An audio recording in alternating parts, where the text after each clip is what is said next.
Welcome in, everybody, to the Week 12 edition of the Commissioner's Address. We are in the final push to the playoffs.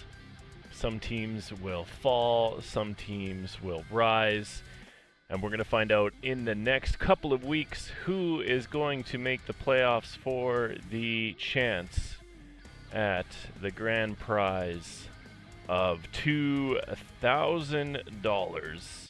Let's hop into the Week 12 matchups. First and foremost, I love giving it to myself. I really do. I needed wins so fucking bad to keep my playoff hopes alive. And I did it by taking down the number one team in our league in Shane's Fear Boners with a league high score of the week, 173 to 135. Jalen Hurts with 30 points, throwing the ball to Devontae Smith, who had 14 for me, which is an okay day for him.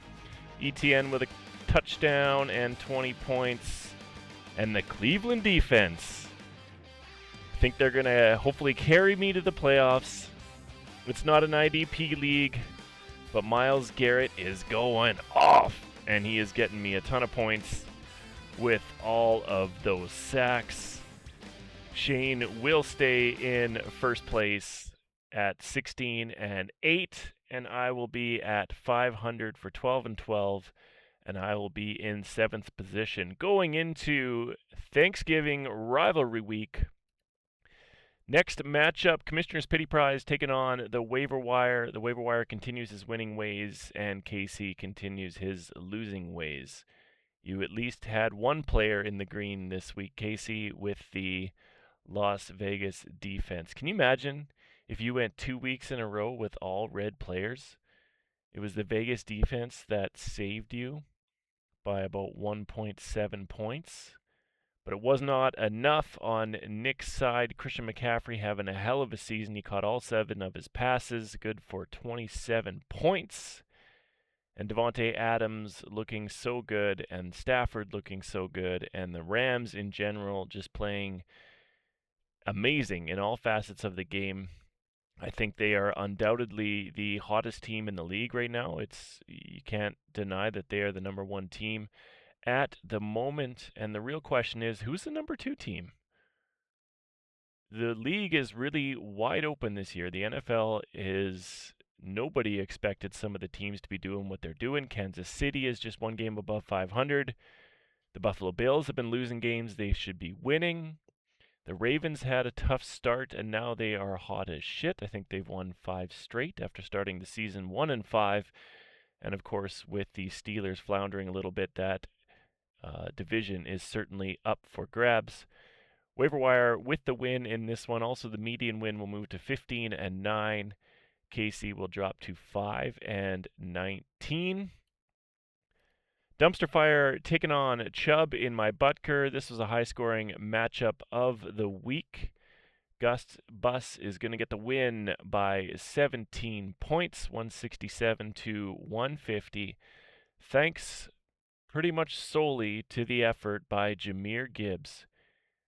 15 carries for 219 yards and 2 touchdowns. And then he had a pretty decent wide receiver day on top of that. 11 catches for 45 yards and another touchdown, good for 55 points. One of the highest scores we've seen in a very long time. That man is a machine. Him and McCaffrey and Jonathan Taylor are having lights out seasons, and Gibbs is one of the hottest in the league right now. Let's take a look at his last few games for total yards. Looks like against Philly, actually, it wasn't great. Oh, no, he had 107 receiving. So he had about 150 last week, 260 this week. He had another 170 the week before that. He is on fire and keeping Will's playoff hopes alive. Atlanta had a good game on defense against the Saints with 27 points, but it was not enough. Will getting the win there, moving to 10-14. Spencer will be 15-9. Kamara Chameleon against Laddies and Gentlemen. Both of these guys needed victories to keep their playoff hopes alive. And Mickey had a better chance as he had a slightly better record going into this matchup, but he didn't even put up 100 points. So, Mickey, you're going to be co-dumb bitch of the week. And I should, rightfully, I should make you just the bitch of the week. And I might do that. Depends what I see when I get to Justin. But Mickey, not even putting up 100 points. Couple players in the green, 3 players in the green on your team, but 98 points when you need it is not going to cut it. Ladies and gentlemen, keeping his playoff hopes alive just by a sliver. You'll notice that when we take a look at the standings later. Ladies and gentlemen, putting up 152 points, good enough for both wins on the week, moving him to 9-15 as his playoff push doth continue. Whiskey Jack taking on Bijan Maystord. This was a low-scoring affair, but the tightest matchup of the week. I'm not going to play you the song, Justin. This is a bit of a kick in the ass. I feel for you. Your hot streak has come to an end by 0.44 points. Stafford with nearly 23 and Dak with 28. The QBs coming in clutch for Eric as he continues to get the tight wins. Jordan Addison with 0 points. I have no excuses for my Vikings and JJ McCarthy right now. He has shown no improvement, and I am seriously concerned. The fact is, we had Daniel Jones, who took less money to go start in Indy. And we had, what's his pickle in Seattle? Darnold, who is playing lights out and giving JSN possibly the most total yards in a single season ever. I know Puka's on pace for 1999. JSN is on pace for a little more than that, about 2060, I believe. And the record right now is 1964, I think, held by Calvin Johnson. And the player in second place is Cooper Kupp for most total yards in a season. He had about 1,900. Now, imagine this. JSN, for some reason, doesn't reach the single season record. He doesn't reach 1,900 yards. Imagine Puka Nacua goes and gets even in the top 3 for reception yards on a season. Then you'd have Puka, you'd have Kupp, and you'd have Calvin Johnson. You know what the common denominator is? Matthew fucking Stafford. That guy is playing lights out right now. He cannot be stopped. That team just looks so good. Eric, you did have 28 points from Prescott, so your quarterbacks are playing well. Whiskey Jack just not cutting it. CeeDee Lamb looks like the wide receiver 2 right now in Dallas, even though that offense is firing. Was not enough. 120-88 to 120-44. Rob Brown Puka taking on She Love Penix when I Dicker. Wade with a huge week when he needed it to stay up in that playoff race. 165 to 119. Oh, man, Jordan, I think you might be the points leader. We'll take a look at the standings here after. But you are just not getting any breaks this season. This double loss this week will drop you to 13-11, just holding on to that 6th and final playoff spot.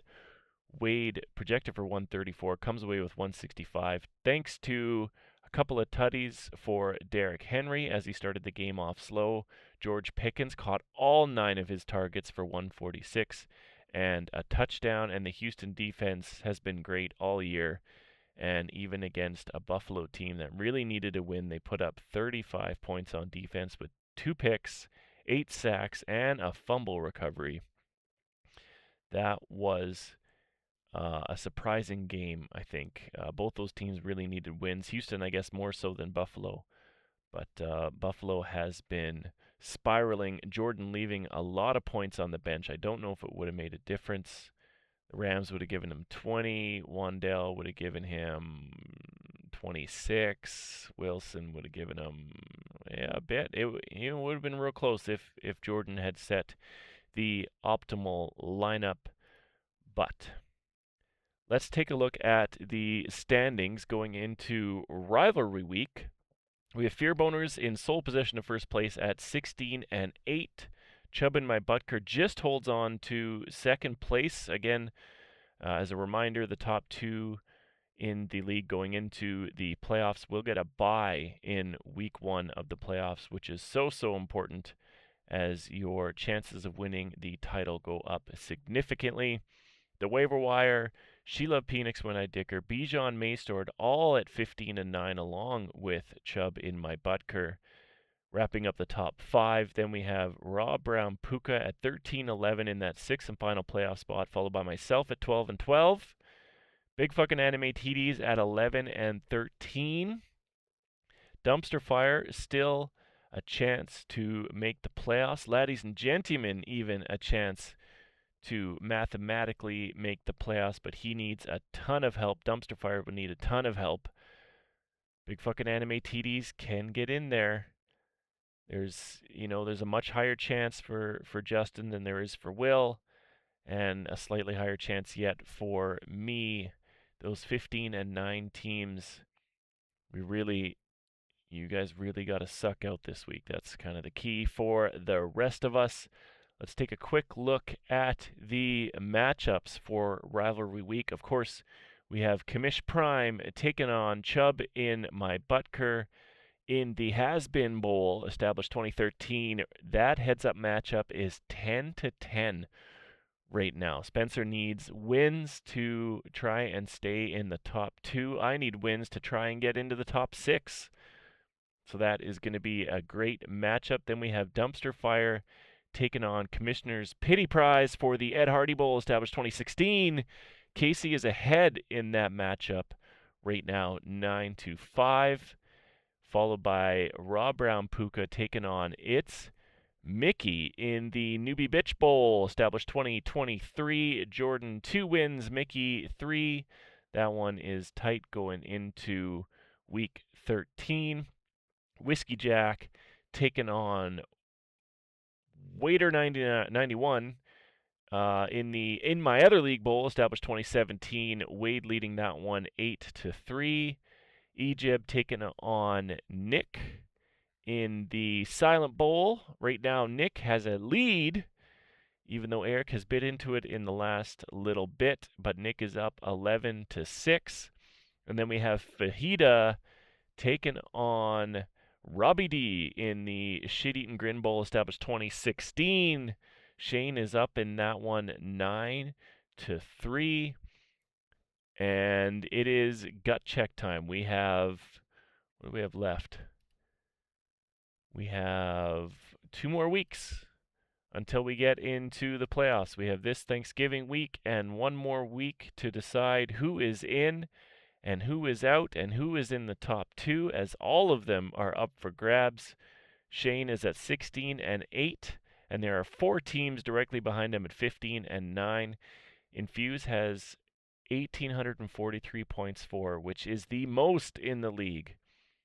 And even with the median victories, he is on the cusp of the playoffs, of not making the playoffs, I should say, right now. That will do it for this week's edition of the Commish Address. May your players stay ever healthy and unproductive. Commish out.